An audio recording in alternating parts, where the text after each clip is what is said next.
South Carolina up there and continue with the festivities.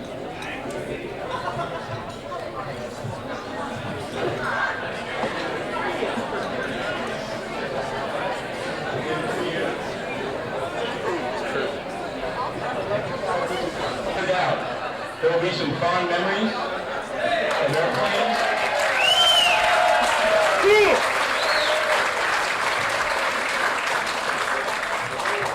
Some fond memories of airplanes, missions, poker games, a flight crew rest or two, and some lifelong friendships. The birth of the 75th and the conclusion of World War II were separated by some 14 months. But our squadron was still able to play a very important role in the transportation of weapons, supplies, and personnel and aircraft to the Allied forces in North Africa. In late 42, Air Transportation Command faced the enormous task of providing transitional and operational training to newly graduated air crews and support personnel.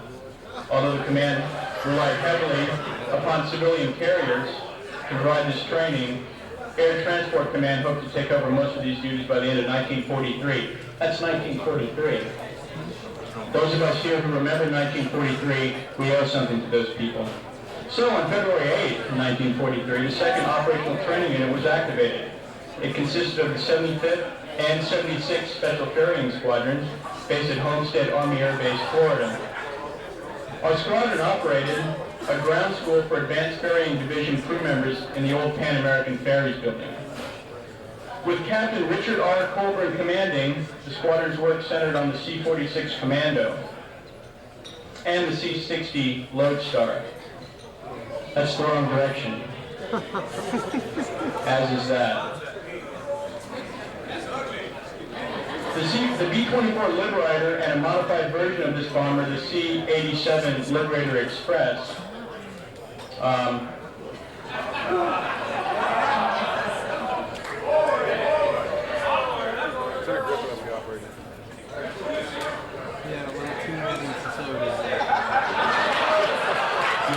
sometimes there's a lot of people that say that World War II lasted a lot longer than it should have. In any event, the entire point of our operations there at Homestead, Florida, were to get the airplanes over to North Africa. That route that you see there, Morrison Field Homestead Air Force Base, down to Natal on the eastern coast of Brazil, went some 4,000 miles. From there, it was about 1,800 miles at the shortest point into Africa.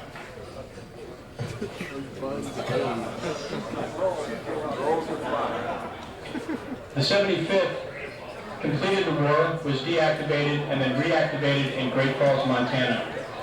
We had been introduced to the C-54 during our operations at Homestead and picked up the C-54 again during our time in Great Falls. In 1952, we were redesignated the 75th Air Transport Squadron, medium, and further assigned to the 1701st Air Transport Group, Continental Division. The 75th was a pure transport squadron equipped with the C-54 Skymaster to fly mail, cargo, and personnel, and to perform air evacuation on both scheduled and non-scheduled missions. Flights were primarily to Alaska, as well as numerous Pacific points. Travis was the next point. That's Montana.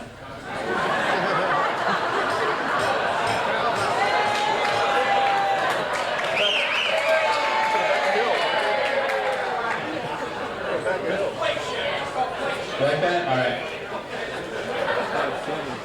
There was a great picture that somehow went away of the C-97 Stratofighter flying over the Golden Gate Bridge.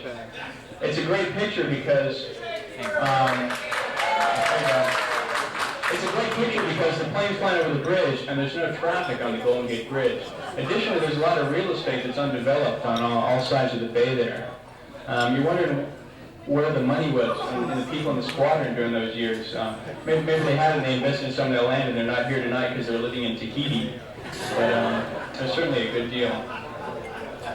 In any event,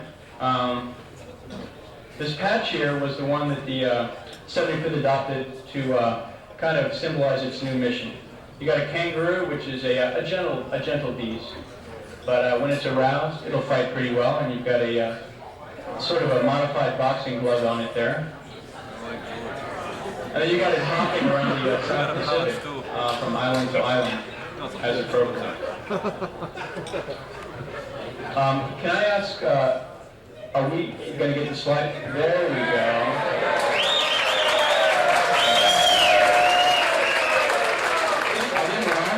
The picture exists. There it is. Kevin, are the slides under control, man, or are the slides departed control flight?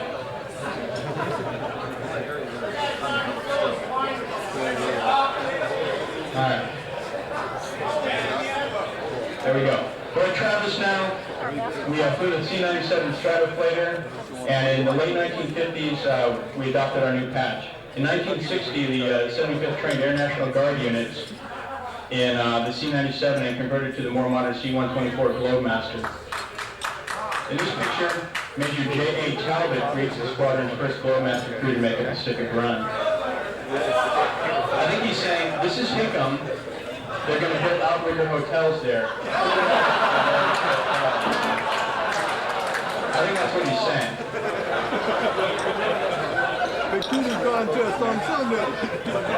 Old Shaky, as it is affectionately known, a lumbering, quivering aerial workhorse, I didn't write this, moved the 75th into the international scene with the humanitarian shuttle to Chile in June of 1960.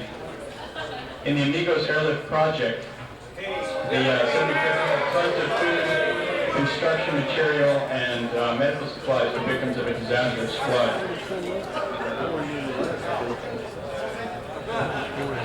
Later in the year, the squadron airlifted United Nations troops and equipment into the strife-torn Congo. Although other MATS aircraft were also moved into the African theater, the 124 was kept on the job for at least a 3-year period, as I'm sure many of you can attest to. Joint service and mobility exercises conducted in the ensuing years relied on Squadron 124's and on others requisitioned throughout the MATS aircraft inventory for the bulk of the airlift force. These exercises included Long Thrust for the Shuttle of Infantrymen to Europe, Swift Strike, a huge Georgia-Carolina exercise in which the Loadmasters definitely earned their money for a change. No, I'm sorry about that. That was totally out of line. I'm very sorry about that. They worked 16-hour duty days training Army Loadmasters in basic on-load, tie-down, and off-load procedures for the 124. Coolie Crest, as pictured on the screen, was maneuvers in central Washington. The 75th became involved in Southeast Asia in the early 1960s. It was the first of what was obviously become a long involvement. And the latter part of our involvement obviously completed with the 141 and the C-5. In 1965, a crew led by Captain James Whalen led the last 124 mission for the 75th. After flying the faithful Old Shakies for 5.5 years, the last leg of a Far East mission was completed in routine fashion, ending its tour at the 75th with over 150,000 accident-free flying hours. A great airplane, said Lieutenant Colonel Morris E. Mansell, Jr., Squadron Commander. Sure, people joke about the 124, but it has done a wonderful job for our squadron. A wonderful job done professionally, but most importantly, safely. Here, Lieutenant Colonel Mansell accepts a MATS Safety Award from Brigadier General Chapman. The 141 is the next page in the squadron history, and this airplane was to carry the squadron through some of the most challenging years, beginning in 1965. Southeast Asia was the AOR, and the 60th Military Airlift Wing was the backbone of the aerial pipeline. Major operations supported during Vietnam conflict included Blue Light, which moved the 25th Infantry Division from Hawaii to Pleiku, and Eagle Thrust, which airlifted the 101st Airborne Division from Fort Campbell, Kentucky to Bien Hoa during November and December of 1967. We actually picked up an award for this operation. Those of us with enough eyesight left after a couple of cocktails tonight might be able to recognize that says that the aircrew completed an offload on tail number 50241 in 5 minutes at Bien Hoa Airfield, Republic of Vietnam.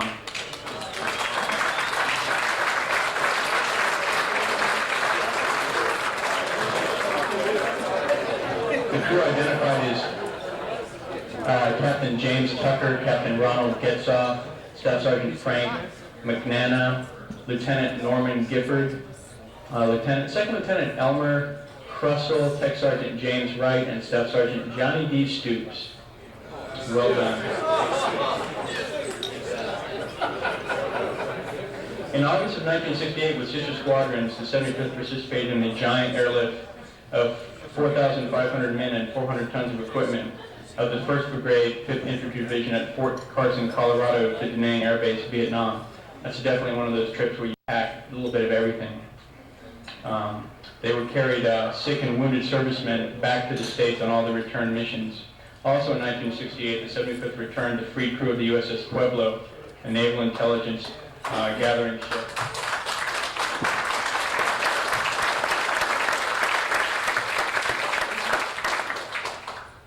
They had been held captive by the North Koreans for some 11 months. On the 8th of May, 1970, the 75th received the Military Airlift Command Flying Safety Award for 300,000 accident-free flying hours.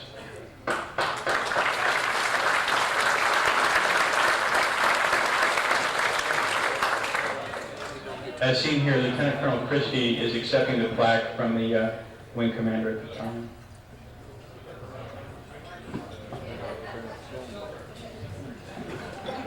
Well, here it is, something I'm a little more familiar with. The rest of the things I've seen, I know only as static displays. But I'm young, that's fine, I'm young. I have a lot to learn. As some folks remember it, the congressman from Valley Joe down the road made a speech. A champagne bottle was smashed against the radome, the visor opened, and this marching band marched out playing Wild Blue Yonder. Ta-da! The C-5 had arrived at Travis, Our Lady Fred.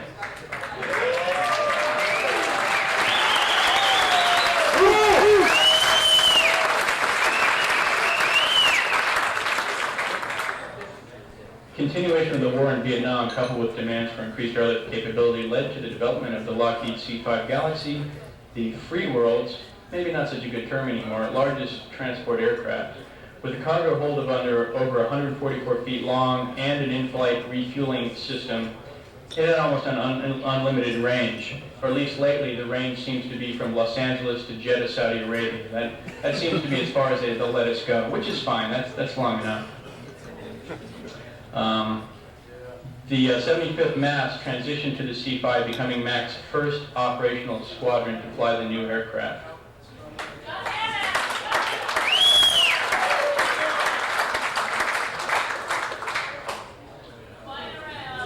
I now remind you of October 1973.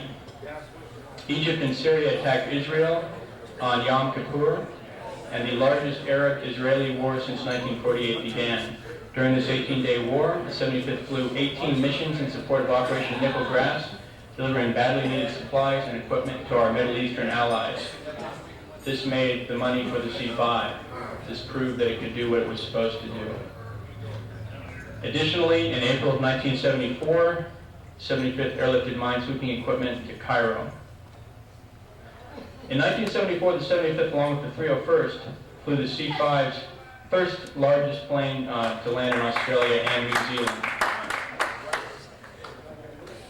Within the first hour after it opened to the public in Christchurch, something only known to the ICE missions nowadays, an estimated 5,000 walked through its carnivorous cargo hold. Thusly, the children were among the thousands who thronged the galaxy. The aircraft was branded with a kangaroo and a kiwi. We also supported the withdrawal from Vietnam in April and May of 1975, playing a major role in Operations New Life and Baby Lift, unprecedented actions which resettled thousands of refugees, including hundreds of infant orphans, to the United States. Guam typhoon relief, sort of a current topic for some of us, happened in 1976. That would be May. We listed the 75th Squadron airlifted more tonnage and flew more sorties than any other squadron in MAC in support of that typhoon relief. During the late 1960s and early 70s, the 75th played a key role in support of NASA and the U.S. space program. U.S. space travel was becoming more fashionable. 75th was right there on the front lines. We are pictured here hauling a Atlas Centaur rocket later used to propel a 4,100-pound fleet communications satellite. Other notable achievements during the 1970s include the first C-5 to fly around the world in May of 1974, the first C-5 to Diego Garcia. It's too bad they couldn't have got the word back quicker. We're the first, you don't want to do it again. The longest piece of cargo ever hauled on an aircraft, an 85-foot telephone poles from Travis to Johnston Island in October of 1975, and the heaviest single item ever airlifted, a ship reduction gear weighing 178,000 pounds in October of 1979. I wonder how close they made the fuel plan that one. 107,000 pounds of cargo. I think DOB ought to remember that one. All right. During the summer and winter of 1980, the 75th conducted taxi tests for the Air Force Test and Evaluation Center. These involved some 90 taxi runs, some 75 kneeling and unkneeling operations, in addition to departing a prepared surface. This sort of looks like where they were trying to marshal us on the ramp at Mogadishu a few months ago.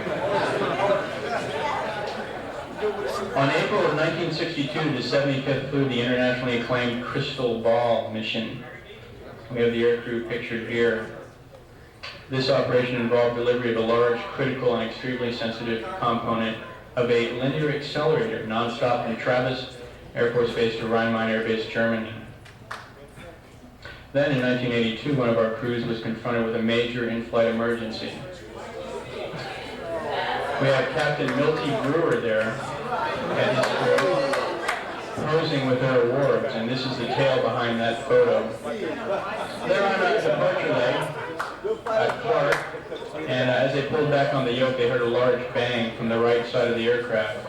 The right inboard engine had exploded and was now trailing a sheet of flame.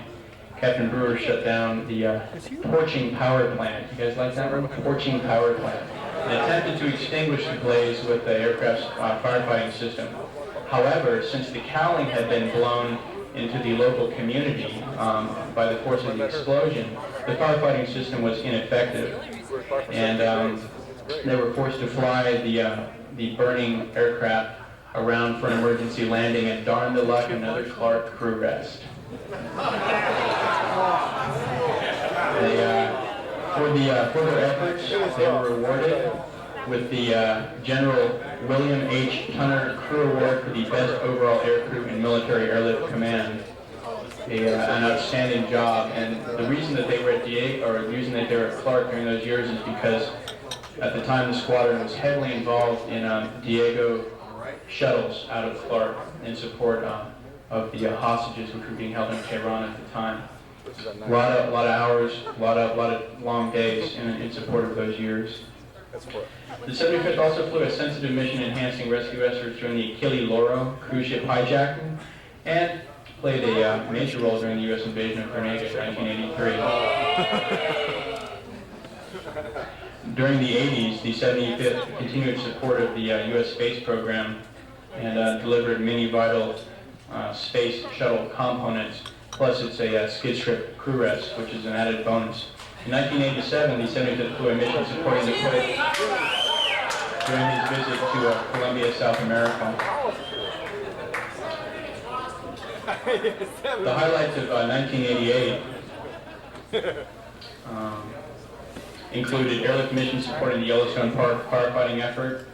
Additionally, there was a crew that worked very well at placing vital communications gear for President Bush in Beijing.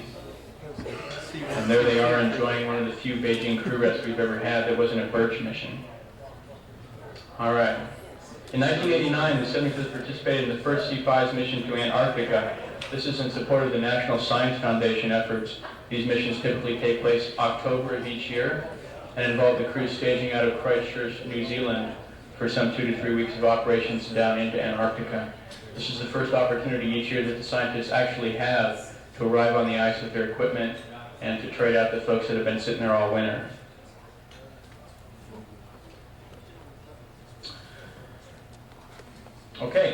Next, we got Hurricane Hugo, the first of many hurricanes we were going to do, but we had a little bit of a break. Hurricane Hugo started out, and then we went to do Panama for Just Cause. In addition to that, these were the years when we moved into our new quarters. We had our old building here, and we moved into the old family practice clinic.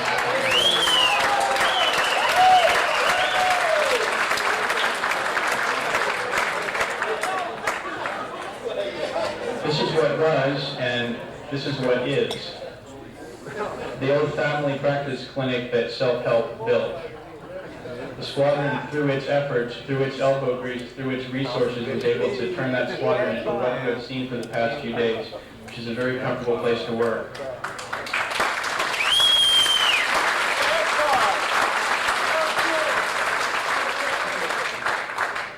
We also saved the Air Force a bundle of money.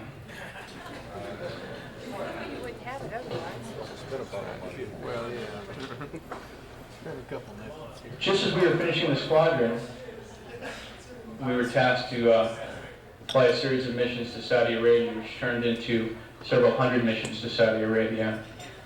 In 1990, during the first 5 months of Operation Desert Shield, the 75th made airlift history, safely flying over 9,200 hours. That's 5 months, 9,200 hours, and transporting almost 80,000 tons of vital cargo to the Middle East. This hectic pace continued into 91 as the 75th made enormous contributions to the U.S. efforts during Operation Desert Storm and liberating Kuwait. The missions were accomplished despite obstacles such as being scudded on the ramp at Riyadh and 32-hour crew duty days.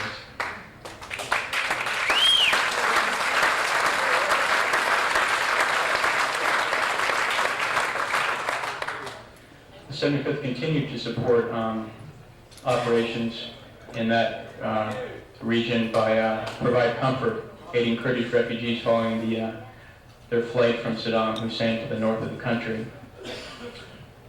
At present, we are still involved in operations in that region, although Mongolia was a little bit of an interlude between there. Mongolia was separating from the Soviet Union when there once was a Soviet Union, and we sent 8 ambulances up to them in an attempt to keep their country on its feet. And here's one of the few crews we've had to crew us for to spend 8 hours on the ground in Mongolia, I should say. The Clark Mount Pinatubo fiasco was one of our next events, in addition to Sea Angel, a humanitarian relief effort in Bangladesh following the devastation of Typhoon Walt. The Soviet Union went away, we won the Cold War, we had a whole boatload of new challenges, and all of a sudden we're flying into what was formerly prohibited airspace. 75th provided humanitarian relief to the former capital of Moscow and Armenia during Operation Provide Hope. In Operation Provide Promise, we were to go into Sarajevo, somewhere we may very well see again in the near future. We'll see what the new administration has to say about that. Well, Hurricane Hugo got us warmed up. Now it's time to continue our hurricane relief operations. Went back to Homestead, kind of where it all started for us, right? I mean, the squadron was born there, did some ground training, and we were back because the base was no longer there. Hurricane Andrew saw a number of us picked off out in the system and originating from the home station in support of what was truly a disaster in South Florida. Following Hurricane Andrew, we had Hurricane Iniki there on Kauai. Never thought you'd get tired of crew resting Honolulu, but turning 3 or 4 shuttles a day from Honolulu up to Kauai got a little old after a while, and it was time to come home. But it was super. We were able to do a great job for that island. In addition to that, we had members of the squadron with family members there. Walt Villanueva and his family, of course, we were able to support them. Now, of course, we're in Somalia doing Operation Restore Hope, and it's truly rewarding action and seems to be phasing down at this time because we seem to be getting more and more airplanes home on the ramp, which is definitely a good sign. It's sort of scary when you're taxiing in off a mission and you're the only airplane on the ramp that's a C-5. Kind of makes you wonder how quick they'll be going out again. As it is right now, we're getting some more aircraft home, we're getting some more crew members home, spend some time with their families, and basically it's an opportunity for us to catch our breath. What we've tried to do tonight is to show you where the squadron came from, where it's been, and what we've done since maybe some of you left us. We'd like to pay tribute and honor those of us who set the standard here in the 75th as the finest airlift squadron in AMC, MAC, MATS, however you remember it. And we'd also like to show those of you who came before us that we are carrying on that fine tradition. Thank you very much.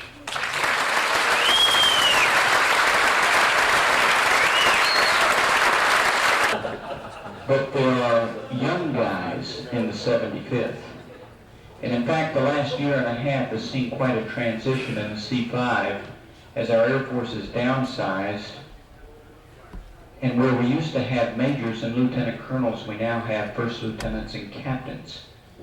And those first lieutenants and captains are carrying on the traditions that the old guys established through years and years of great work. Now you heard mention the fact that they built that squadron. They weren't kidding. They built that squadron. It used to be the dental clinic, and many of you will remember that. And when they moved in, it was still a dental clinic. And they tore it apart with their own elbow grease. They got a few bricks and a little bit of wallboard from CE, and they built that squadron. You saw the latest entry, which was the wall that was built outside and commemorating all the good things that the old guys and the new guys had done. But that's just a continuation of the hard work that the men and women of the 75th have done in the year and a half that I've been here.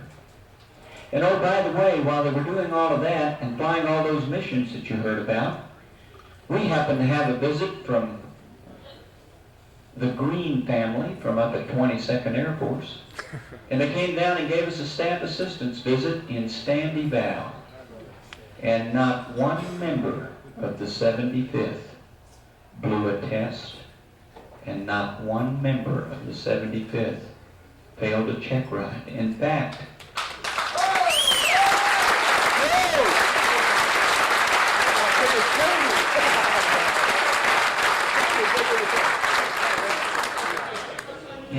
it was 100% across the board, and the truth of the matter was the average of all the tests given was something like about 98.7. And all of that while we were doing missions which quite frequently saw only one or two C5s left on the ramp because the entire squadron was gone. And oh, by the way, Christmas was the same way this year, as almost every C5 was gone, and definitely, as our ops group commander, Colonel Becker, will tell you, every active duty crew was gone, save about 8 that we got back early Christmas morning. The traditions that you established as old guys is being carried on by a bunch of young guys. And I say guys, let's call them generic guys, because there are a lot of ladies there that help.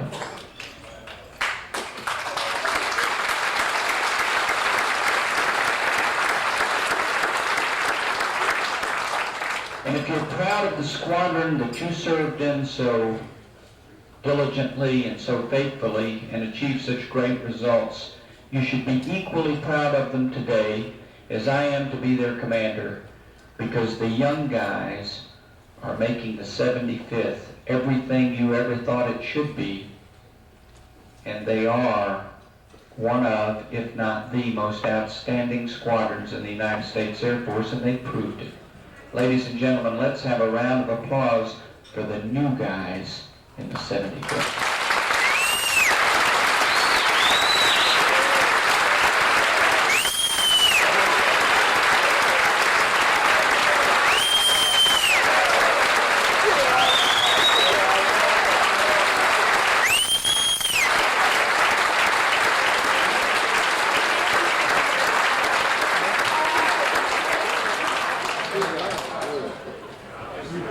Thank you, Hush. Thank you, sir, for those very inspiring words. Now we have a gentleman that was in the 75th Airlift Squadron from 1965 to 1968. Today, he is the Mayor of Vacaville, Mayor David Fleming.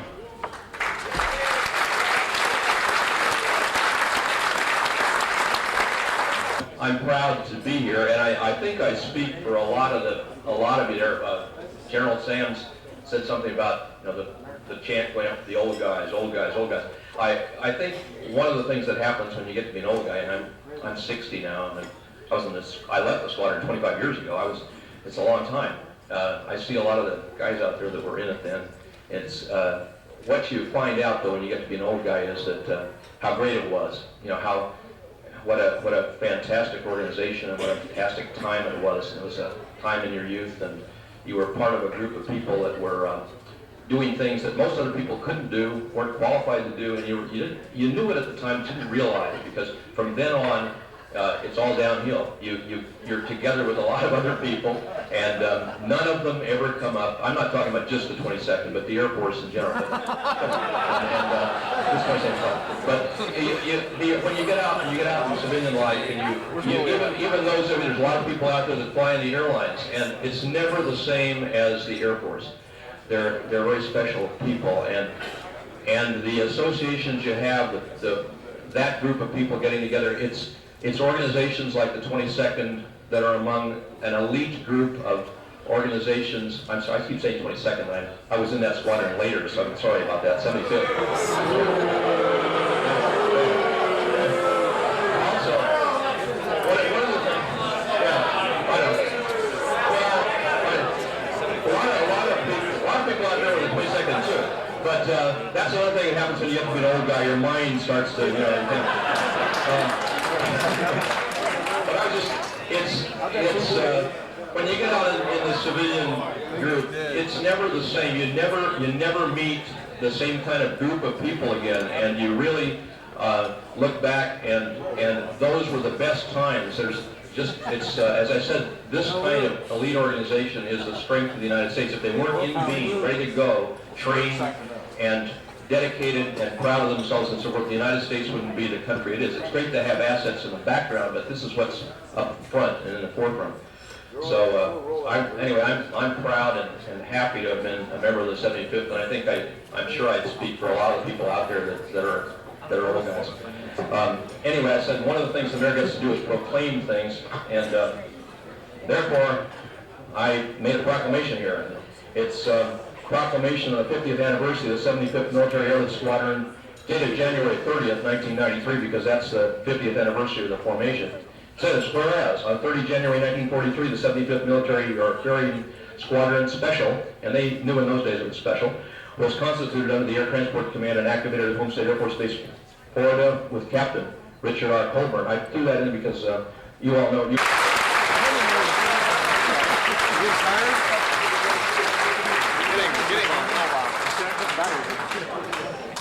Thank you, Mayor Fleming. We will display this with considerable pride in the squadron building. Mayor Fleming has been a strong supporter and friend not only of the 75th Squadron, but of the 60th Airlift Wing and all of the activities at Travis Air Force Base, and for that we appreciate very much. Now the moment that we have been waiting for quite a while this evening, our guest speaker.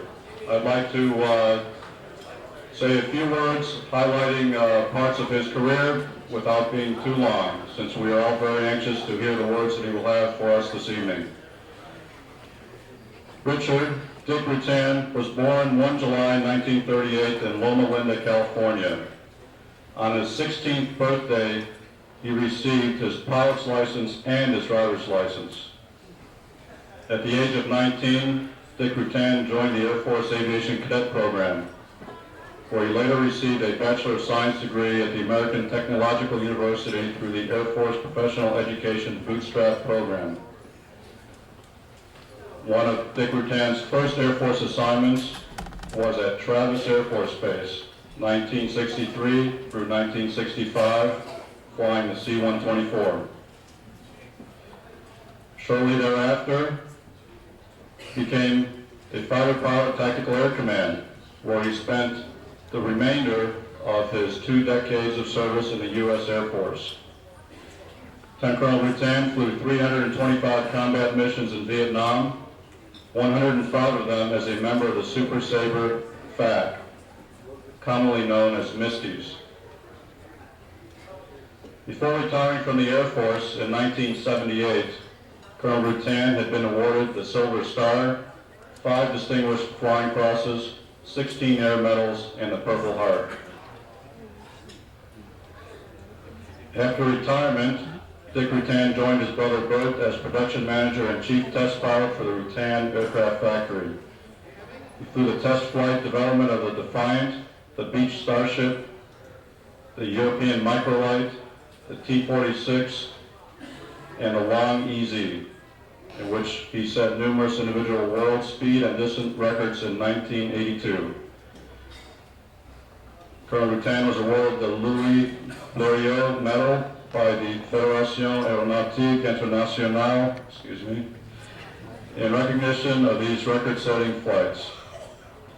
In 1981, Dick Rutan resigned from his brother's company and founded the Voyager Aircraft, Inc.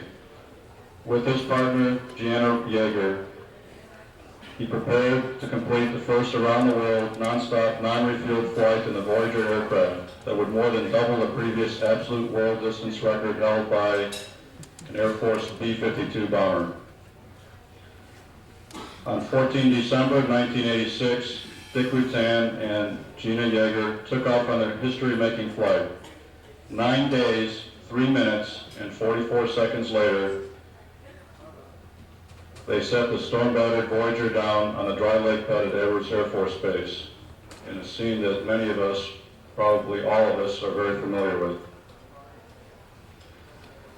President Ronald Reagan awarded Dick Rutan the Presidential Citizens Medal of Honor at a special ceremony for the Voyager team 4 days after the landing. The Medal of Honor has only been awarded 16 times in the history of the United States. Ladies and gentlemen, I present to you Dick Rutan.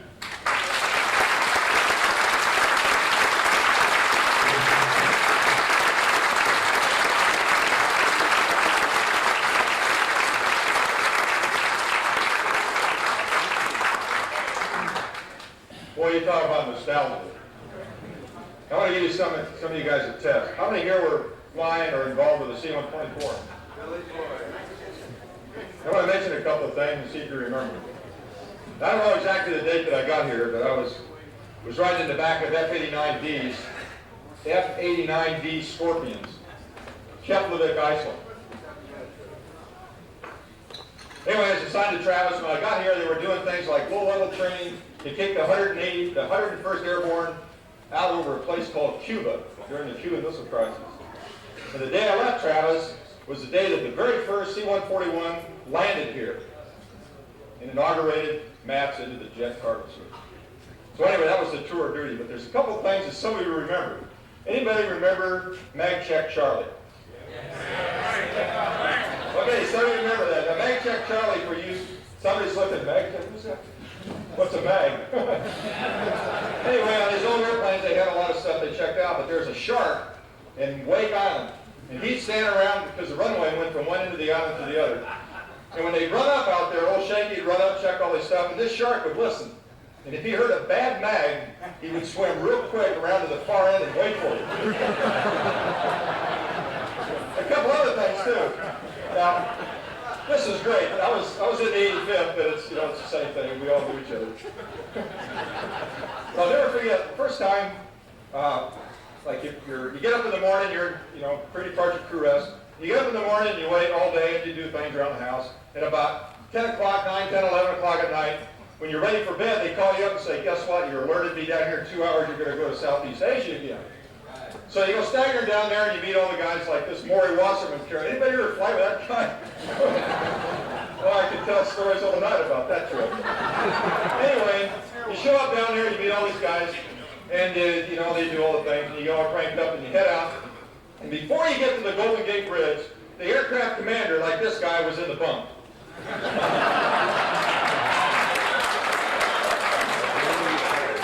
navigator, I was the navigator at that time. The navigator was back there working like mad because he was going to do the first. Anybody remember Ocean Station November? Raise your hand. That's right, Ocean Station November. I could fill out every position report in 35 minutes all the way to Ocean Station November. So as soon as you got that all figured out, you gave it to the co-pilot, second lieutenant, and he was supposed to, at the appropriate time, read the position. Because the navigator, he was in the bunk right beside the aircraft commander. So what the deal was, is you'd go out 6 or 7 or 8 hours to Ocean Station November, everybody's asleep, and you know where you were. So everybody would wake up and you find out where you were in the middle of the ocean and kind of get it all together to make Honolulu again. One time I'll never forget, I was back there sleeping, and the flight engineer comes back and says, "Lieutenant, wake up, we got a problem." And so I wake up and I go up, and what it was is the co-pilot, he, instead of reading them at the appropriate times, he read all the position reports at one time. And the whole world knew what you were doing. They all knew you were all asleep and the guy was reading. It was great. Old Shanky was neat too, because when we get bored out there, we'd crawl up underneath up by the radome, and we could open a little panel up by the pilot's feet. And we'd have a water squirt gun. Remember that? And when it's dark at night and this little young co-pilot's up there all by himself, and you go through a little thunderstorm, you could shoot him in the face with water. Or you could reach up and grab his feet and shake him.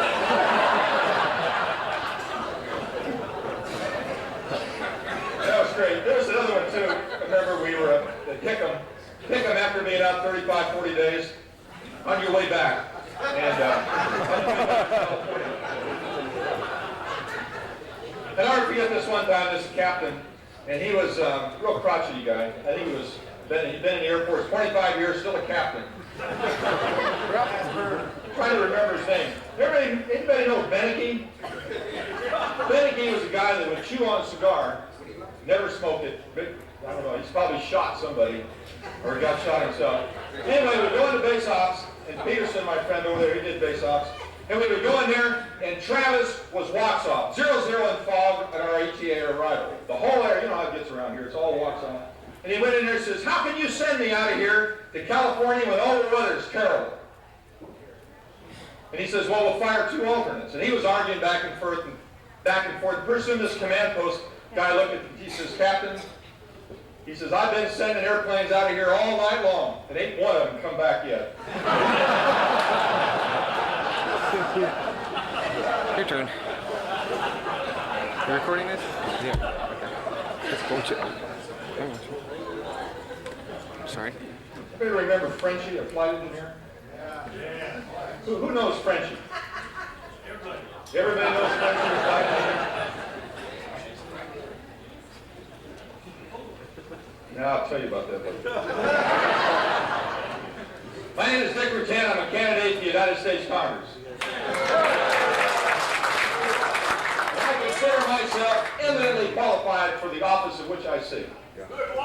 Because anybody that would get in an airplane and stay there for 9 days and fly around aimlessly to land back exactly where they started, with that kind of mentality would qualify himself to join those people in the Puzzle Palace of the Potomac.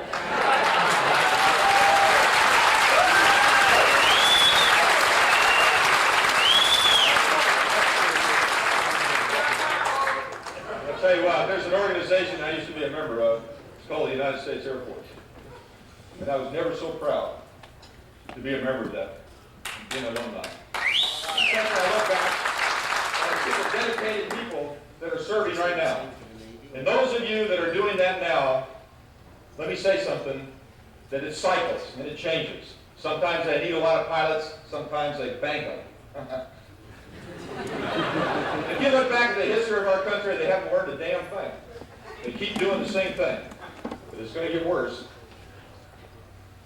But the people of this country that serve this nation and its armed forces, they're dedicated people, and let me tell you what, who you are and what you do and what you contribute, and your dedication and your professionalism and your patriotism is a lot more than what a lot of us civilians deserve. And I tell you, you hang in there, because it's going to get a lot worse before it's going to get a lot better. But we're going to need you. And I'll tell you what, there's a few of us out there that really depend on you. No matter how bad it gets, we know, and you're appreciated. So don't give it up.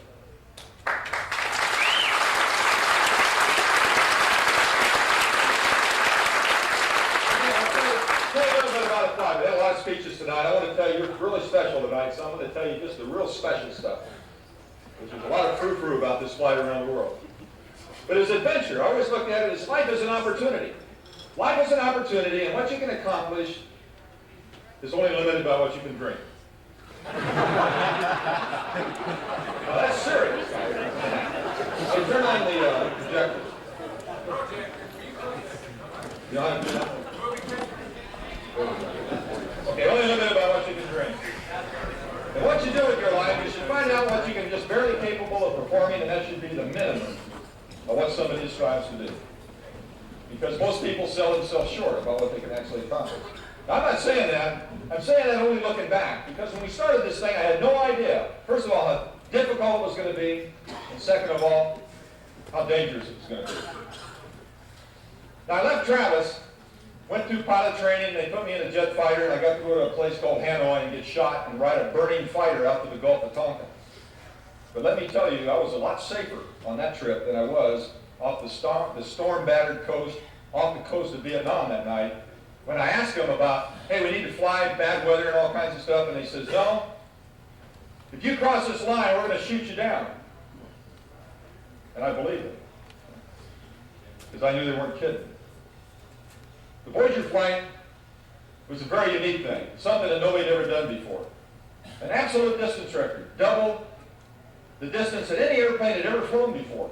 It was going to take a very, very special airplane, built from scratch. Not just a standard airplane, crammed full of fuel tanks, stagger off the runway, but a very, very special airplane. It was going to have to be made out of carbon fiber. 75% of its takeoff weight. 75% of the gross takeoff weight would be fuel. The structure of the airplane, the carbon fiber structural weight, would be less than 1,000 pounds for a 10,000 pound airplane. And it had to fly one hell of a long way. Whoops. Don't talk about her too much anymore.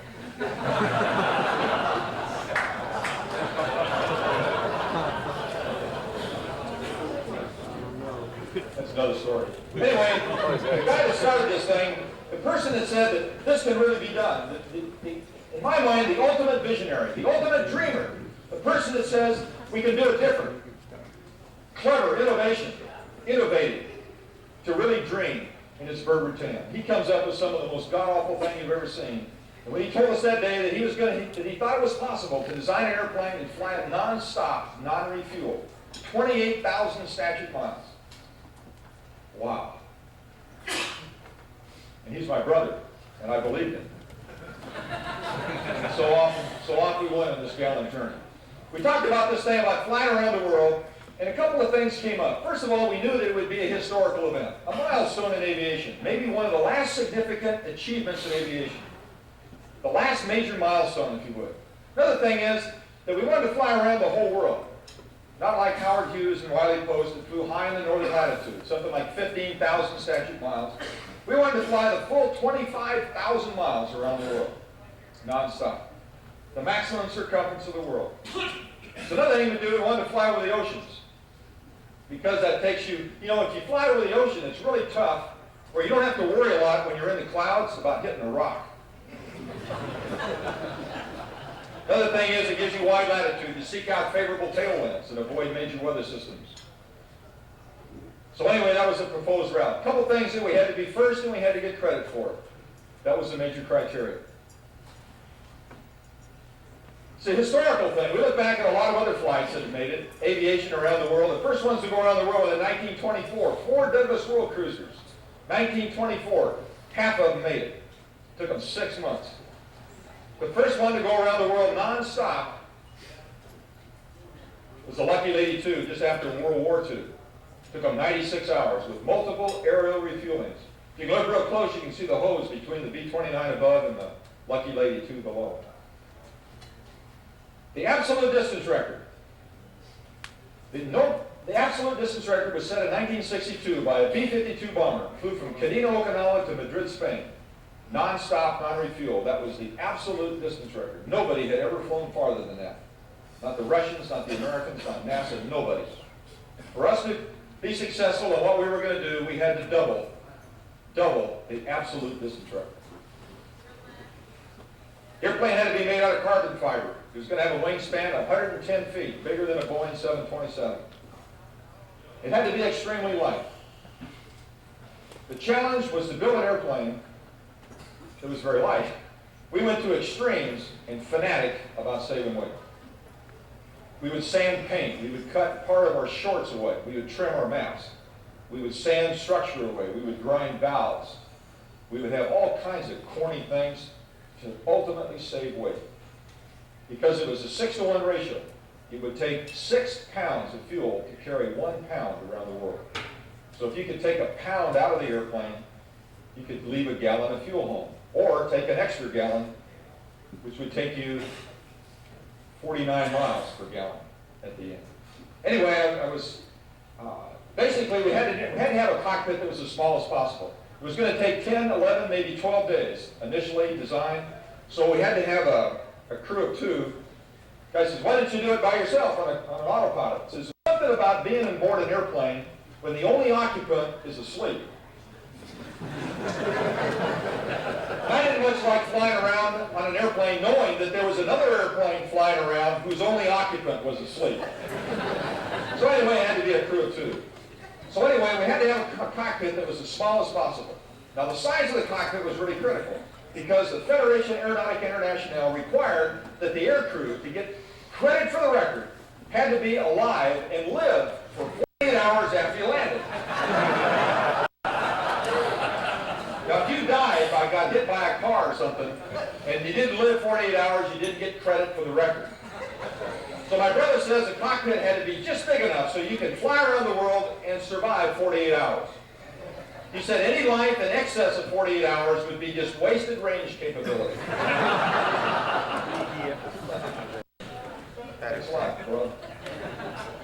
Here's a cockpit crew change. This is the actual airplane looking down in the cockpit.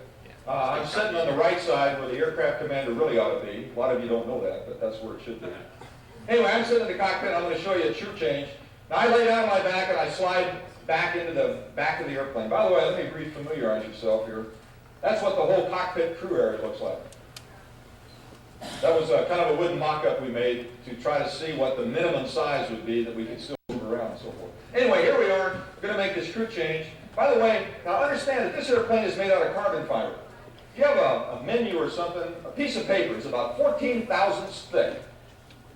Now imagine this airplane, it was built out of 2 sheets of carbon fiber, both of them 14 thousandths thick, about as thick as your program, bonded top and bottom on a sandwich to a Nomex paper honeycomb core. Cured in an autoclave. It would weigh less than 1/4 pound per square foot. It was so fragile. Now it would carry the structural loads, but it was so fragile that you could hit it with your elbow. If you could step in the wrong place in that fuselage, you could put your foot right through the bottom of it. This changeover would take maybe a minute, depending on how bad the fire was. Things were going okay. Didn't take too long. Okay, about a minute. I'd slide back in the back, and Gina would crawl, or my co-pilot would crawl over my feet and sit down, and that was the crew change. Now, how would you like to spend 9 days that close to 2 feet that had not been washed? Anyway, we were real fanatical about weight. The co-pilot even cut her hair off to save weight. Actually, we weighed the co-pilot's hair and found that the weight of the hair would actually, see, everything with weight wasn't weight per weight, it was weight per range. If you could take this much weight out of the airplane, it would represent a given amount of range. Because the airplane was compromised for everything except range. We never compromised range. We didn't care about speed or safety or structure or comfort or noise, just range. The weight of her hair would carry the airplane 1/4 mile. Guy said, wait a minute, 1/4 mile, cut her hair off, and you're going to go 28,000 miles and you cut her hair off for 1/4 mile? And I reminded him how difficult it would be to swim 1/4 mile in a shark-infested ocean. So it put it all in perspective. Another thing, too, is weight. We looked at a lot of things for weight saving. And she's looking at we're also looking around for unnecessary or unused body parts. laughing too much. Okay, unnecessary or unused body parts that we could sacrifice. She's looking at a likely candidate. Look at her eyes. She's wondering if all that nose is really necessary. She said if it had been full of nickels, we would not have had to have a sponsor. 1984, the airplane was ready. Now remember, this airplane was not done with any particular funding, and I'll tell you about that in a little bit. We would go to these big companies about funding, and they would say, oh yeah, it's a great idea, international exposure for a product. And then the lawyer would come up and whisper to the boss and say something like, I couldn't catch it because he whispered, but it was something like our logo, into the runway, national television, Fireball. So we didn't have any sponsors. We had to do it our own. We got a lot of contribution and borrowed and a lot of volunteers that did this thing. Anyway, 1984, the airplane rolled out. We built the airframe out of carbon fiber going around the world, but nothing else that was going to go around the world was in there. A couple old worn out Lycoming engines, hand-carved wood propellers, and a borrowed handheld battery-powered radio to see if this thing would even fly. We rolled it out that day, and we had our, at every test flight, they have all kinds of structures and ops people around to have big conferences and flight safety review boards. Well, we had the flight safety review board there on the side of the cockpit that afternoon. That's supposed to be funny, by the way. There we were, and we're going to see if this thing can fly. Co-pilot puts the canopy on.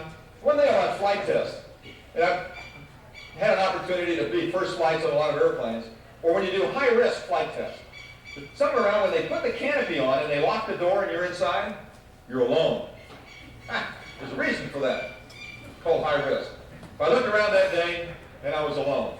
And all of a sudden we spent 5 years building this airplane, or not at that time, it was about 3.5 years, building this airplane, and we go 28,000 miles and fly into the history books. And we were really excited about that, and it maintained our enthusiasm and our motivation to scrounge all the stuff and all the problems we went through to try to get the airplane to where it was right now. But I'll tell you what, when I put my test pilot hat on and looked at those long, flimsy wings, and I looked at all the rudders that may be just barely, would the thing really fly? Would it be controllable? And then I had really major misgivings about this airplane, whether it would even fly or not. Taxi out to the end of the runway, and you look around, and I'll tell you what, when you're a test pilot, it's a brand new airplane that's never flown before, and it's the weirdest thing you've ever seen. If they called in and says, hey, we got a flat tire, you got to taxi back in, you would not be disappointed. But all the people are around, and there's no way you can get out of it. And so, you look down the runway, you push the power up, and you release brakes, and you wonder what the next 5 minutes of your life is going to be like. You ready over here? Okay, run the movie.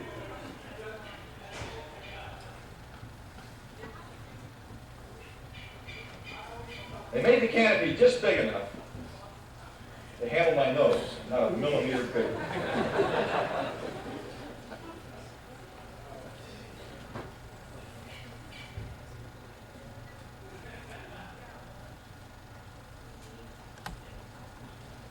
The airplane was very ungainly. It had, well, here we are in the first takeoff. Lift the nose, the wings come up, and I remember about 3 or 4 minutes after, 30 seconds after takeoff, after you found that the airplane was climbing, and I looked down and I saw the weirdest shadow, and I thought, look at that weird shadow. That cannot possibly be an airplane that I'm flying in. The thing about flight test is you get it up and you get it climbing, you don't do anything. You don't move anything until you get high enough to bail out of it. We got the airplane airborne and we found out a couple of things. One is that it had very difficult flying qualities. I mean, that's to put it mildly. This airplane had atrocious flying qualities. It's probably the worst flying quality airplane that I've ever flown as a test pilot. Another thing is that it had wild, flexible wings. My brother said that the wings tips could go up and do an arc transition of 70 feet, 35 feet up, 35 feet down at the wing tips before there would be a structural consideration. And I asked him, I often wondered how he knew that. How he knew that for sure. And I also knew one thing too, is that if he was wrong, I knew exactly who it was going to be to find out about it first. A couple of things on bank. One, if you have a long, high aspect ratio airplane, you can actually get adverse yaw that will overpower the ailerons. I don't want to get too technical, but basically, I was in a bank one day fairly slow, and I tried to roll out wings level, you know, like your car, you turn it to the right. Well, I turned it to the right, and it started to turn to the right, but then it hesitated to roll over almost on its back, the opposite direction. So we found the only thing about the Voyager does everything really slow. So I had to neutralize controls again and try to do something different. But you had to have full rudder and then count about a couple of umpty-umps before he even started to feed in aileron to the airplane. There was a lot of other things that were wrong too. Here's some of the numbers. We didn't have any problem with the FAA or bureaucracy. I'll tell you what, America is the only country that this airplane would have been allowed to fly because of the freedom that we have in this country. Experimental research and development. And they didn't care. The only thing they cared about, the feds, is that we flew over an area sparsely populated. The only complaint they had, and you can't see it now, but see the big numbers on the tail boom? They made us put 12-inch numbers instead of the little 2-inch numbers on the side. So we left both of the numbers on there to remind me that the only thing that federal bureaucracy bothered us, took us 20 minutes to fill out 2 forms. The guy came up, looked at the airplane, and the only thing he said was, the numbers are too small, you got to make them bigger. And in my mind, real quick, I was thinking about who in the world is going to confuse this with 14 Cessna 150s sitting there? So when I found out that that was his only complaint, I shut up, and we made bigger numbers, and we went on with the flight test program, unencumbered by government bureaucracy. That long thing sticking out is the HF antenna. We flew the airplane for 2.5 years, developing initial engines to make sure that we had the performance of the airplane before we committed to the fancy engines and the $500,000 worth of avionics that was going to be required. That we'd done our airplane, that we'd done our job correct before we committed these other sponsors, Teledyne Continental Motors and Bendix Steam Radio for the avionics. Okay, 2.5 years, I'm going to speed up here. 2.5 years, we got the airplane all ready, loaded it up with about 40% of our fuel, put the gear inside the cockpit, and flew the 20 minutes, or the 20 miles from Mojave over to Edwards Air Force Base in December of 1986. The last test of all the equipment on board the airplane. We had not flown this airplane more than about 30 hours without a major systems failure. And that morning we were going to launch off this almost 300 hours. Want to go along? We turned it over to the crew chief. About 1 o'clock in the afternoon. It would take him all night to refuel the airplane to have it ready for a dawn launch. We're on the Hammerhead approach at runway 4 at Edwards Air Force Base, the longest runway in the free world. 17 fuel tanks. This airplane was so fragile that you could not fill